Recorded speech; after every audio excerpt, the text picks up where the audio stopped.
관계회사 설립을 이제 검토해 봐야죠. 모회사의 사업 부분이 여러 개인 경우, 유통, 제조, 서비스 뭐 이런 것들이 있는 경우는 관계회사를 어떻게 신설할 거냐. 그리고 승계자를 주주로 하는 관계회사를 신설할 수도 있고. 1번은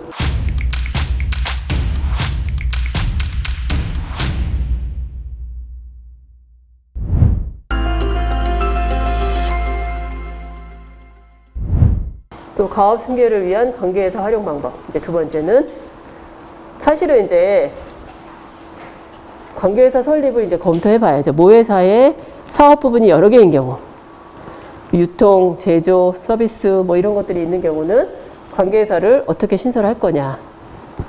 그리고 승계자를 주주로 하는 관계회사를 신설할 수도 있고. 1번은 우리가 흔히 말하는 분할, 기업 분할을 통해서 관계회사를 신설하는 겁니다. 그 분할은 뭐 인적 분할, 물적 분할 많겠죠. 그럼 인적 분할이면 주주가 그대로 갈 거고, 물적 분할이면 모회사가 100% 주주가 되는 그런 구조입니다. 인적 분할하는 가장 큰 이유는 기업 가치를 줄이기 위해서예요. 그 기업 가치를 줄이고 줄어든 기업의 주식을 자녀한테 이전하기 위해서 많이 해요. 그 두 번째가 이제 우리가 자녀를 주주로 한 법인을 세우기도 하죠. 신설 법인을. 우리가 이제 승계나 이런 걸 하려면 하나의 회사로는 사실 쉽지는 않습니다. 그래서 복수회사가 사실은 좋긴 좋아요. 그래서 두 번째가 승계자를 주주로 한 관계회사를 신설해서 그 회사를 가치를 띄우고 그렇게 해서 뭐 합병을 하거나 하는 거죠. 그리고 세 번째는 아예 이제 승계자한테 정말 사업의 일부를 정확하게 떼서 창업의 요건을 충족해가지고 창업을 시키는 방법이에요. 근데 이제 창업 자금을 줄 수도 있지만 혹시나 가업 승계나 가업 상속을 할 수도 있으니 일단 사업 부분 자체를 분할해가지고 창업 요건을 갖춘 관계회사를 설립을 검토하는 거죠. 그러면은 창업으로서 혜택도 받고 여러 가지 장점이 있어요. 네 번째는 부동산 자산이 많은 경우, 예를 들어서 업무 간 자산일 수도 있고 업무 관련 자산일 수도 있어요. 그 자산을 이전해서 관계회사를 설립하는 방법, 이런 것도 고려할 수 있습니다. 그리고 두 번째는 이제 관계회사 활용 플랜의 이제 가장 전통적인 방법은 뭐냐면 첫 번째가 주주를 자녀로 만들어서 관계회사를 만들어요. 일단은. 그리고 두 번째가 관계회사에 외주를 주거나 유통 매출을 주거나 해서 일감 몰아주기 혹은 사업기회 제공 뭐 이런 거를 통해 가지고 관계회사로 점차적으로 이제 매출을 이관합니다.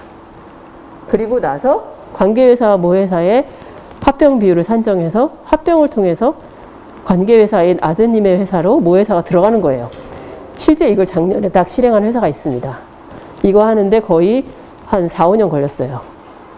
네, 자녀 법인 설립해서. 이게 창업이 되냐 안 되냐도 또 사실은 좀 논란이 있었지만 대표님의 입장에서는 창업에 대한 거는 안 하겠다. 왜냐하면 우리 매출이 같기 때문에 우리가 그 창업을 인정하려면 우리가 자녀가 50% 이상 모 법인에서 가져간 매출 외에 50% 이상의 매출을 또 일으켜야 되거든요. 근데 그런 건 다 이제 얘기를 했고, 그렇게 해서 부동산 일부와 실질적으로 매출을 떼줬어요. 그렇게 해서 두 회사가 이렇게 가고 있었고, 그 안에서 이제 모 회사는 가지급이 엄청 많았고, 차명주식도 있었어요. 그래서 이런 것들을 한 4년에 걸쳐서 정리를 다 했어요. 그리고 코로나로 인해 가지고 모 회사는 이쪽이 많이 크다 보니까 모 회사는 마이너스가 난 거예요. 적자가 많이 났어요. 그래서 이 두 회사를 합치다 보니까 오히려 지분 비율은 이렇게 거꾸로 됐어요. 작년 12월 저희가 28일인가 합병 등기를 했어요. 그렇게 해가지고 끝냈습니다. 거기는 사내근로복지기금도 있었고 또 자기 주식도 있었고 여러 가지가 있었어요. 그래서 요거는 가장 전통적이지만 또 가장 합리적인 방법이에요. 그래서 이렇게 해서 하는 방법. 또 하나는 이제 우리가 또 많이 쓰는 방법이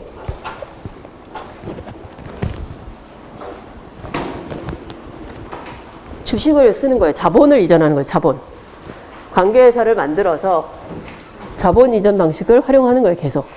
왜냐하면 자녀한테 주식을 주려니까 증여세 내야 되고, 그죠? 양도하면 매매 대금이 있어야 돼, 자녀가. 그걸 창출하기 위해서 실제로 배당이나 이런 걸 받아 소득세 내야 되고, 또 아버지한테 돈을 주고, 그럼 아버지는 그 돈이 또 재산이에요. 쓰지 않으면 또 계속 갖고 있는 거죠. 그러다 보니까 법인을 활용하는 겁니다. 법인을.